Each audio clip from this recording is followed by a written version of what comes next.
Good morning, dolls, and welcome to Little Gretchen's Workshop. So I'm going to take you along today as I play and come up with a new version of grapes for my dollhouse settings. Now, I've made grapes several times before using a method that I learned when I was a little girl, and that had been my method. But I've been playing around with some new concepts recently, and I wanted to share them with you and let you see how they work for me so you can determine which ones work best for you. So here I am with three different tone clays. Now this is some green mixed with some translucent to make the green grapes. And I'm just cutting them into small pieces and rolling them into tiny balls. Now you're going to need a lot of these dolls, so be prepared. This is a little bit tedious. Now I've also prepared some purplish plum colored clay with translucent clay to make it look like the more plummy purplish tone grapes as well. Now I'll show you soon what I'm going to do with the clump of neutral tone clay. And here I'm just showing you how teeny the little balls need to be to do a clump of grapes. You're going to need lots and lots of those. Now after you rolled all your pieces, you're definitely going to need to bake them. So I suggest setting them all aside until everything is ready to be baked at once. Now in this frame, I'm rolling out tiny pieces to be the extensions of the vine. And I'm rolling out super skinny pieces so that they'll be small enough to look in scale to be the stems to the grapes. Now in reality, the thinner the better and more realistic, and you're going to use the clusters of the grape structures to kind of hold everything together. So here I am cutting apart some of the little skinnies to connect them together to create a structure that looks like grapevines or stems. And it would have been good to look at some actual stems for reference. But dolls, as usual, I'm winging it, so these look pretty pitiful. But just trying to connect some of them because in my mind, they'll mostly be covered up by the grapes, so it's not really necessary for me to be very specific with how I put them together. But I would suggest that you put together your network of stems in a way that the clumps of grapes that you cluster together will be recognizable as a cluster of grapes. Now, I did go on to create several of these stem clusters or networks of stems to give myself several opportunities to try out my concepts and see if I'll improve with each one. So here I am, both colors of grapes have been baked and they're ready to be added to the stems. Now, if this is your first time doing something like this, definitely extend yourself some grace. Now, I want you to be advised that this process took a lot longer than what you're going to see in these frames. This is not a quick project, it's more of an all-day project. So make sure you're well rested and hydrated. And be sure to take breaks as needed. Now you will need some glue that will dry clear because you will make mistakes. And you'll need some precision tweezers to help you place the grapes exactly where you want them to be. Be aware sometimes they'll slip and the grapes will bounce away. I suggest that you bake way more grapes than you think you'll need because there will be casualties. Now, I started out by dragging the clear white glue, my choice is the Weld Bond glue, onto the stems or networks of the stems. And you can see here in this frame that I dragged it along most of the stems a nice ample amount so that I'll get a good adhesion. And then one by one, I began to place my little grapes in place. And I did bake some of the stems right along in the same container with the grapes, and some of them adhered to the stems on their own. And here's a quick glimpse of all the stem clusters that I baked. Now, after I covered the stems with the grapes that I had baked, this is what I came up with.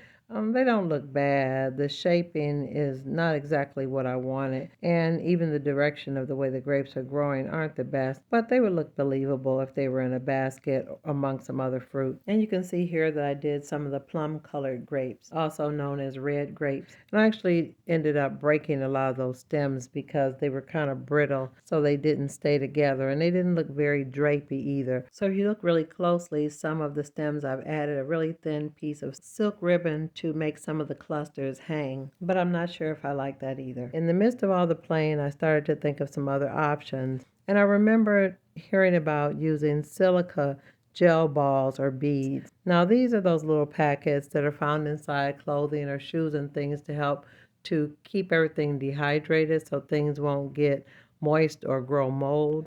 Now, I heard someone say at one point that they were toxic, and they're toxic if you eat them, but not for doing something like this. And although they're grapes for our dolls, they won't be ingesting them, so I don't think we'll have a problem. Now, I had several different types. Some of the packets, the little gel beads were yellowish like this. Maybe these are old, but I do have some that are more clear. But let's try these out first. So at this point, I really wanted to do sort of like an experiment or a sample just to see how the coloring would come out. So I just shook a few in this little metal pan so it would be easy for me to color them all at one time. So I chose an acrylic color paint that I thought would mimic the green shade on the white grapes. Isn't that funny? White grapes have green skin and red grapes have plum colored skin. And I guess that's due to the wine it produces. Now I know this green looks a little bit bright and vibrant, almost neon, but by the time it dries, it'll tone down a lot. And keep in mind, a little bit of paint goes a long way.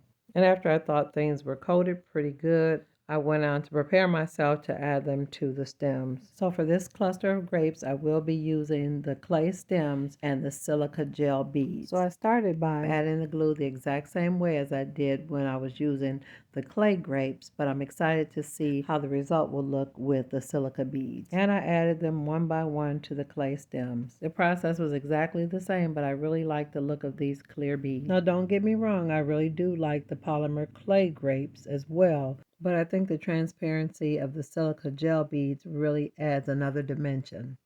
So I emptied the rest of those out into the container and decided to try another color. So I added a little turquoise and red acrylic paint together, and I got this really nice plum color, so I mixed it together over the grapes. Now it really works best if you add your color little by little because you don't want to overcoat your beads, because if you overcoat them, they'll start to look opaque rather than translucent. And again, the result with the clear silica gel grapes is really, really nice.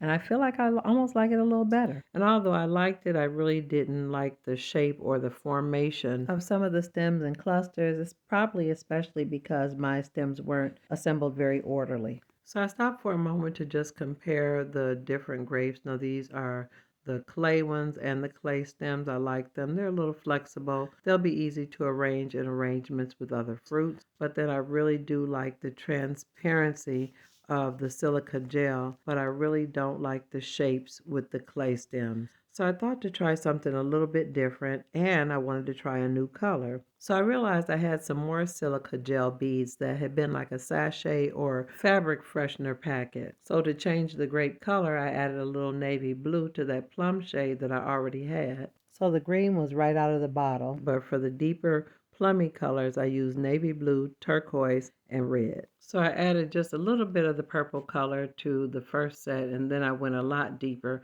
because I wanted the color to be really, really rich in contrast to the other two colors of grapes. After a while, I realized that this paint application was a little bit heavy, so I transferred the grapes into another pan to allow some of the liquid in the fluid to evaporate. And while the little deep purple grapes were drying, I had another idea. I decided to try something different to use as my stems for these grapes.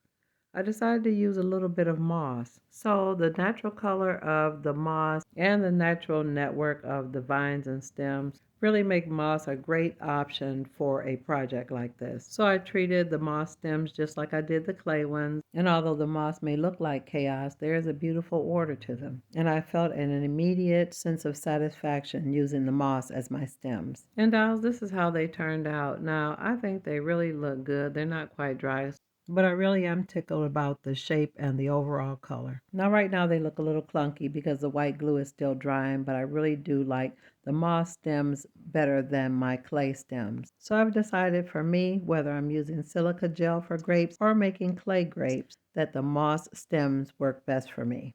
And I really love seeing the differences that you can create using the different tones of clay and the silica gel beads. I sure did enjoy creating this video for you dolls today, and if you enjoyed it, let me know in the comments. And until next time, I'll see you soon on the next episode of Little Gretchen's Workshop. Bye-bye now, dolls.